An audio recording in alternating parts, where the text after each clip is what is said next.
Perkenalkan, nama saya dari dengan NIM 1953140028. Sekarang saya akan presentasikan hasil buah saya mata kuliah bioinformatika.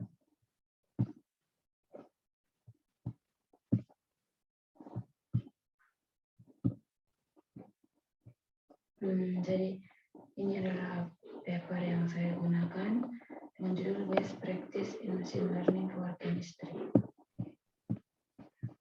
Langsung saja.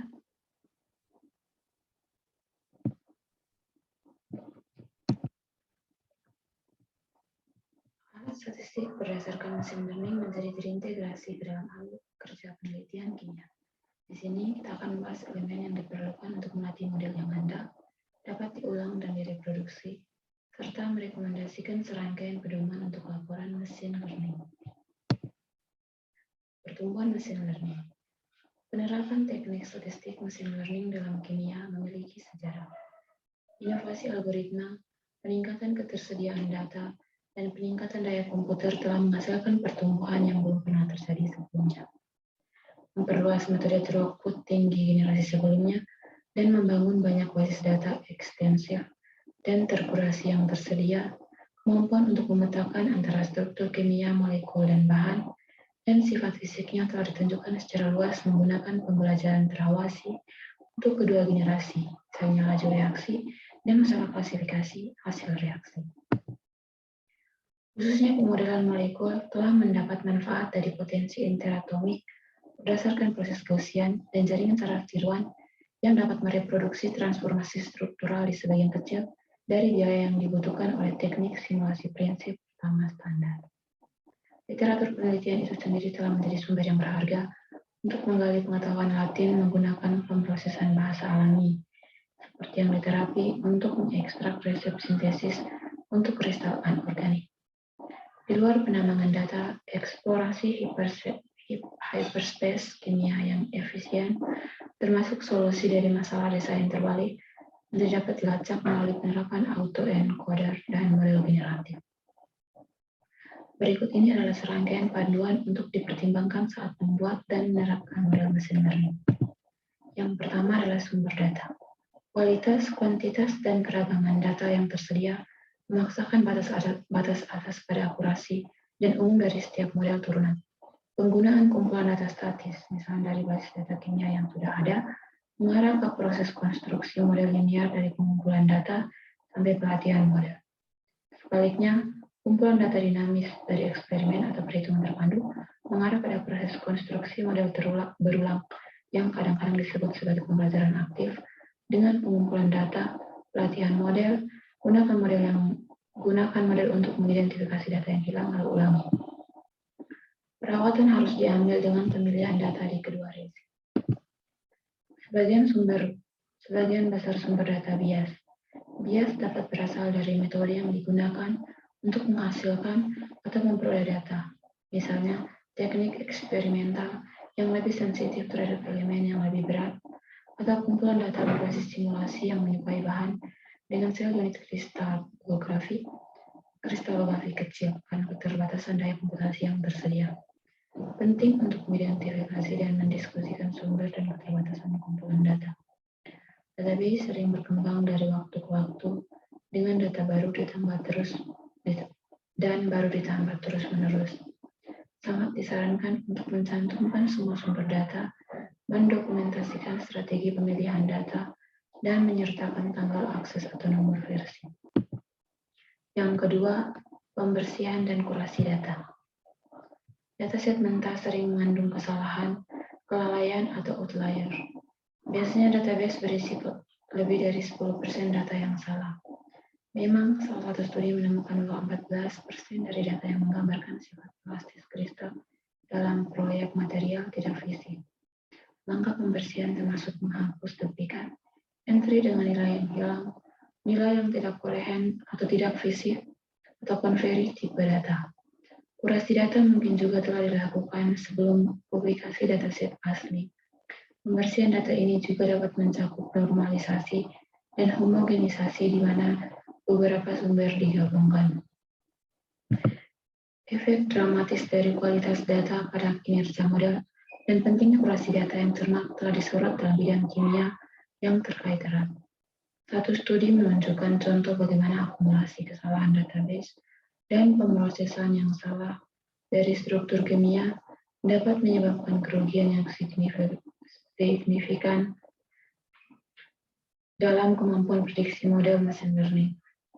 Sangat direkomendasikan untuk menjelaskan semua langkah pembersihan yang diterapkan pada data asli, sambil juga memberikan evaluasi sejauh mana data dihapus dan dimodifikasi melalui proses ini.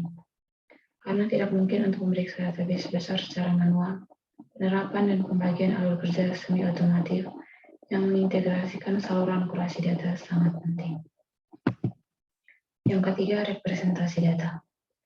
Jenis informasi kimia yang sama dapat direpresentasikan atau kemudian sangat penting dalam pembuatan model dan dapat menjadi sama pentingnya untuk menentukan kinerja model seperti halnya pilihan model metode machine learning. Oleh karena itu, penting untuk mengevaluasi representasi yang berbeda ketika membangun model baru. Untuk representasi molekul dan kristal yang diperluas, berbagai pendekatan telah dikembangkan. Meskipun ada manfaat dalam mengembangkan pendekatan baru, disarankan untuk membandingkan dengan metode yang sudah ada, baik dalam akurasi dan biaya, sehingga keuntungan dan kerugiannya jelas. Di sini sangat direkomendasikan bahwa metode yang digunakan untuk mewakili data dinyatakan dan membandingkan dengan fitur data standar. Yang keempat, pemilihan model.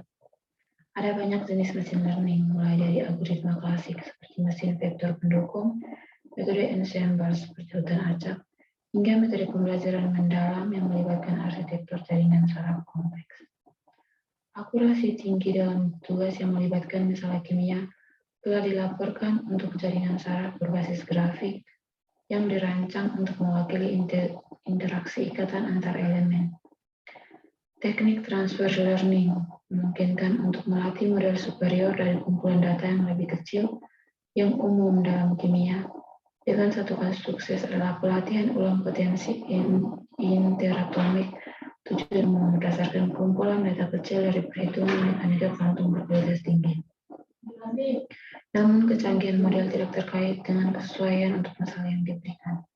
Kompleksitas yang lebih tinggi tidak selalu lebih baik. Faktanya kompleksitas model seringkali disertai dengan biaya transparansi dan kemampuan interpretasi yang berkurang. Maka dari itu sangat direkomendasikan untuk membenarkan pilihan model terlebih dahulu dengan memasukkan perbandingan dasar ke model yang lebih sederhana, serta yang paling mutakhir, implementasi perangkat lunak harus disediakan sehingga model dapat dilatih dan diuji dengan data yang baru. Yang kelima, pelatihan dan validasi model. Pelatihan model yang kuat harus menyeimbangkan underfitting dan overfitting yang penting untuk parameter model, misalnya bobot dalam jaringan saraf, dan hyperparameter, misalnya parameter kernel, multiaktivasi, serta pilihan dan pengaturan pelatihan algoritma. 3 kumpulan data terlibat dalam konstruksi dan pemilihan model. Satu set pelatihan digunakan sebagai target optimasi untuk model belajar dari pilihan hyperparameter yang diberikan. Sebuah set validasi independen digunakan untuk mendeteksi overfitting selama pelatihan parameter. Hyperparameter model dioptimalkan terhadap kinerja pada set validasi. Serangkaian uji data yang tidak terlihat mungkin digunakan untuk menilai keakuratan model akhir dan sekali lagi untuk mendeteksi overfitting.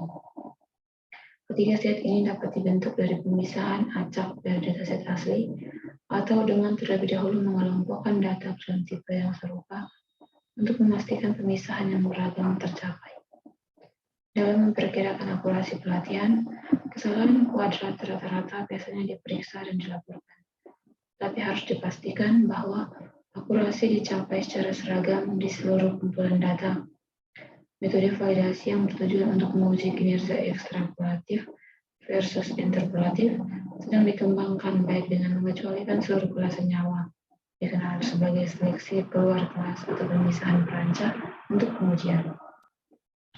Pendekatan standar industri lainnya adalah validasi silang waktu split, di mana model dilatih pada data historis yang tersedia pada tanggal tertentu dan diuji pada data yang dihasilkan, kemudian mensimulasikan proses validasi prospektif. Maka dari itu, sangat direkomendasikan untuk menyatakan bagaimana pelatihan, validasi, dan tes diperoleh, serta sensitivitas kinerja model sehubungan dengan parameter metode pelatihan. Misalnya ketika pelatihan diulang dengan berbagai benih acak atau pemesanan dataset. Validasi harus dilakukan pada data yang terkait dengan aplikasi yang dimaksud. Yang keenam, kode dan reproduksivitas. Ada krisis reproduksivitas di semua bidang penelitian.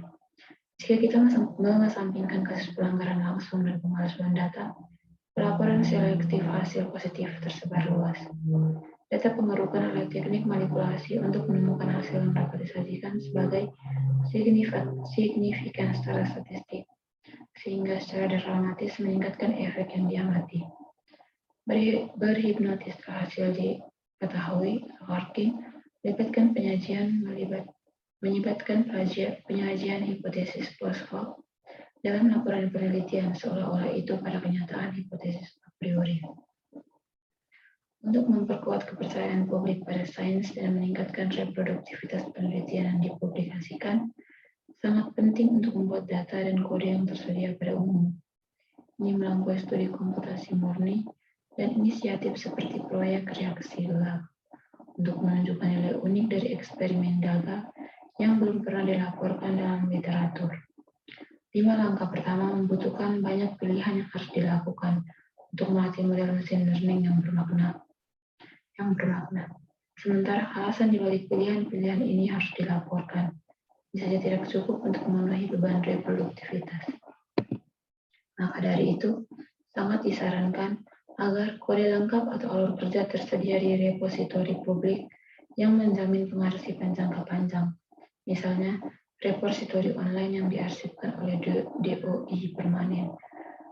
Memberikan kode tidak hanya memungkinkan penelitian untuk direplikasi secara tepat untuk orang lain, tapi juga untuk ditantang, dikritik, dan lebih ditingkatkan. Minimal skrip atau buku catatan elektronik harus disediakan yang berisi semua parameter untuk mereproduksi hasil yang dilaporkan.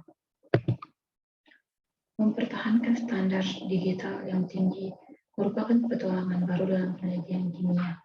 Ini hanya mungkin terjadi berkat mereka yang telah berkontribusi pada teknik, algoritma, kode, dan paket yang mendasarinya. Perkembangan di bidang ini didukung oleh filosofi open source yang mencakup hosting pracetak dan membuat perangkat lunak tersedia secara terbuka dan bebas.